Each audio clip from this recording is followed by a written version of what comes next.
संगीत। जब प्रांशी की मां बन चुकी प्रार्थना अब इस दुनिया में नहीं रही, तब राही अंश और प्रार्थना की बेटी की जिम्मेदारी संभालती हुई नजर आ रही है।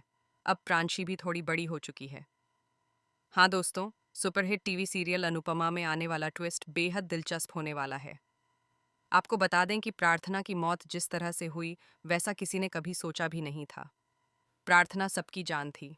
वह बहुत ही अच्छी और मासूम लड़की थी। उसने कभी किसी से लड़ाई नहीं की और हमेशा सबका ख्याल रखा। प्रार्थना जाते जाते भी सभी को अपना प्यार देकर चली गई। लेकिन पराग की एक छोटी सी गलती की वजह से प्रार्थना की जान नहीं बच पाई। या यूं कहें कि शायद किस्मत में ही यही लिखा था। पराग अब खुद को कोस रहा है।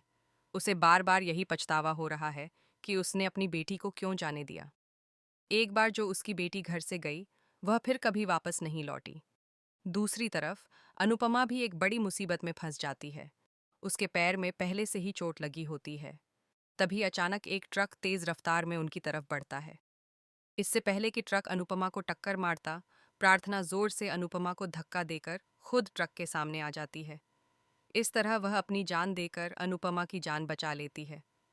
प्रार्थना की यह कुर्बानी बहुत बड़ी है। लेकिन इस घटना के बाद अनुपमा खुद को ही दोष देने लगती है। शाह हाउस में वह पूरी तरह टूट चुकी होती है। बापूजी यह सब देखकर बहुत परेशान हो जाते हैं। वह देविका से कहते हैं कि अनुपमा को कुछ समय के लिए यहाँ से दूर ले जाना चाहिए, वरना वह इसी दर्द में घुट घुट कर जीती रहेगी। अंश भी अपनी माँ से कहता है कि वह चिंता न करें और कुछ समय के लिए बाहर चली जाएं। वह खुद अपना ख्याल रख लेगा। दूसरी तरफ माँ ही गौतम से कहती है कि अब इस बच्ची के लिए वही एकमात्र सहारा है। अब प्रार्थना की बेटी की जिम्मेदारी उन्हें ही उठानी होगी और आगे बढ़कर उसका ख्याल रखना होगा।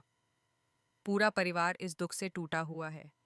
सभी एक दूसरे का सहारा बनने की कोशिश कर रहे हैं, लेकिन माही और गौतम भी इस छोटी सी बच्ची को संभालने की कोशिश में लगे हुए हैं।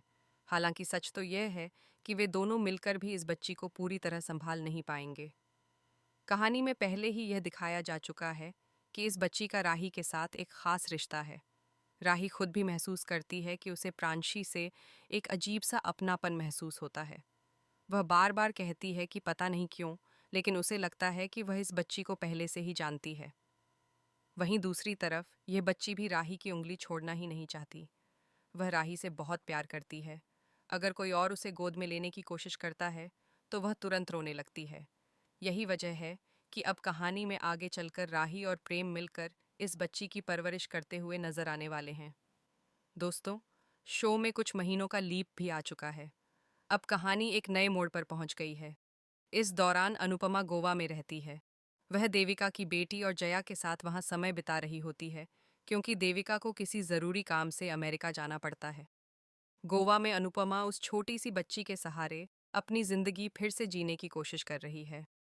वहीं दूसरी तरफ कोठारी परिवार में प्रार्थना और अंश की बेटी को राही संभाल रही है और उसे बड़े प्यार से पाल रही है। लेकिन कहानी यहीं खत्म नहीं होती। माही और गौतम अभी भी उस बच्ची को अपने पास लाने की कोशिश में लगे हुए हैं। वे चाहते हैं कि बच्ची उनके साथ रहे। ऐसे में आगे कहानी में काफी बड़ा ड्रामा देखने को मिल सकता है।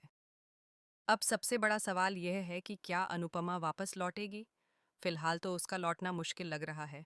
लेकिन आप भी जानते हैं कि बिना अनुपमा के न तो शाह हाउस ठीक से चल पाता है और न ही कोठारी परिवार। तो क्या राही अपनी माँ को वापस बुलाएगी? क्या अनुपमा फिर से सबको संभालने के लिए लौटेगी? आने वाले एपिसोड में यही सबसे बड़ा ट्विस्ट देखने को मिलने वाला है। अब आप बताइए, इस नए ट्विस्ट को देखने के लिए आप कितने एक्साइटेड हैं? क्या आप भी चाहते हैं कि राही और प्रेम मिलकर इस बच्ची की परवरिश करें? अपनी राय हमें कमेंट में ज़रूर बताइए। टीवी सीरियल्स के ऐसे ही लेटेस्ट अपडेट पाने के लिए चैनल को सब्सक्राइब करना न भूलें।